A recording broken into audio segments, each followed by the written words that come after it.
അങ്ങനെ എൻ്റെ മോൻ അപ്പു വന്നു.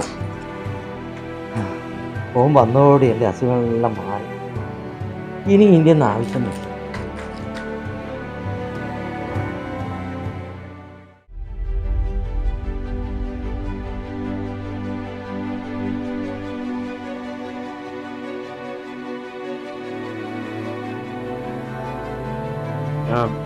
ആയിക്കോട്ടെ. അപ്പോ എപ്പാ വന്നേ? ഞാൻ വിളിക്കാം. ഇതുണ്ട് ഇവിടെ ഉണ്ടായില്ലായിരുന്നു. ഇന്നലെ ഒരു കല്യാണത്തിന് പോയതാ, ഇപ്പോഴെത്തിയത്. അന്നേരം പറഞ്ഞ നീ വന്നിട്ടുണ്ട്, അവരൊന്ന് കണ്ടിട്ട് പോകാൻ വെച്ചിട്ട് ഇങ്ങോട്ട് ഇറങ്ങിയതാണ്. സുഖല്ലേ? സുഖം.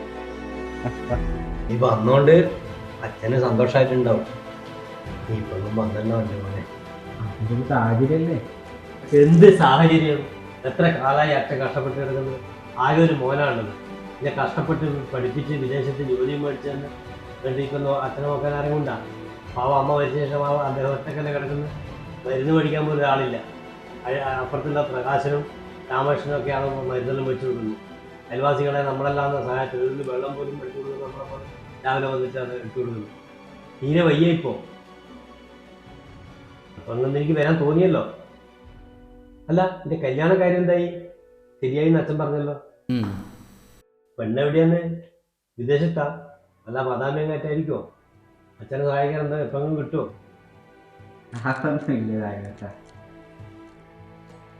അപ്പൊ ഞാൻ പോട്ടല്ലേ അച്ഛനോട് പറഞ്ഞേ. ഭയങ്കര ക്ഷീണം, അവര് യാത്ര ചെയ്തോണ്ടോ തോന്നുന്നു. അല്ല രാഘവട്ടാ, ചെറുതൊന്ന് എന്നാ പിന്നെ ആയിക്കോട്ടെ.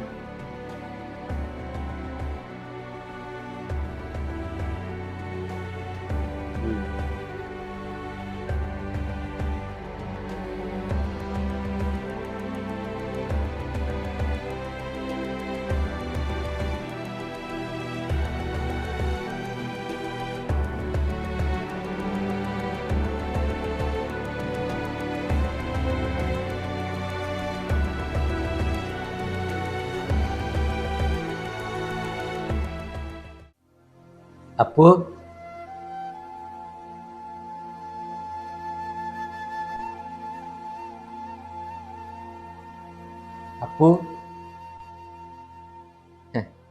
ഈ പിള്ളേരുടെ കാര്യം എപ്പോ നോക്കിയാലും മൊബൈലിൽ തന്നെ.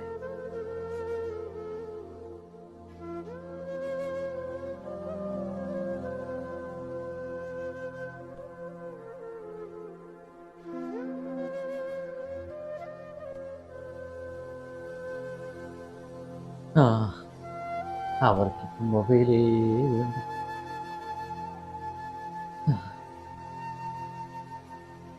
കാലത്തിൻ്റെ ഒരു പോക്കേ.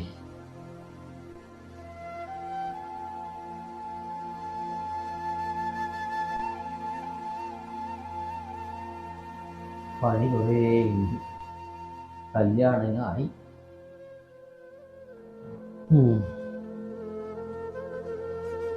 സജീവനെ കണ്ടില്ലല്ലോ. ഒന്നുകൂടി വിളിക്കാം. എപ്പായി പണിയല്ലേ ഉണ്ട് ഇപ്പൊ.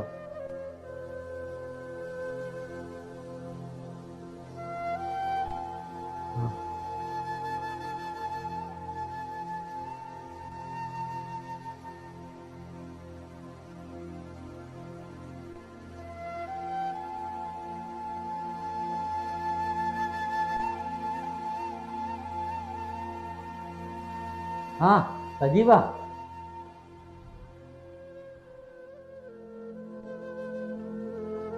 സജീവ. അപ്പൊ നീ എപ്പോ വന്നു? ഞാൻ ഇന്നലെ അച്ഛൻ പറഞ്ഞു ഒന്ന് വീട്ടിൽ കുറച്ച് പണിയുണ്ട്, അത് ഒന്ന് നോക്കിയാൽ കാര്യമായിട്ടുണ്ടല്ലോ ചെയ്യാൻ. എന്താ കല്യാണ പരിപാടി ആയിട്ടുണ്ടാ? ഓ എന്നാ അച്ഛൻ പണി അച്ഛന് വേണ്ടിയില്ല. ആ അച്ഛനാടിയുണ്ട് ആ ആ.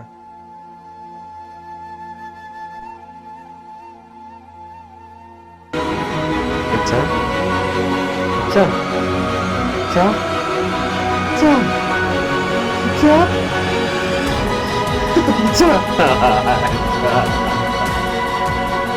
അച്ഛാ അച്ഛാ അച്ഛാ അച്ഛാ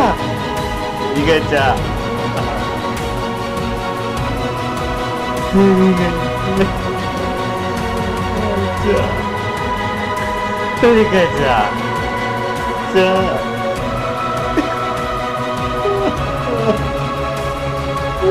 Ха-ха-ха.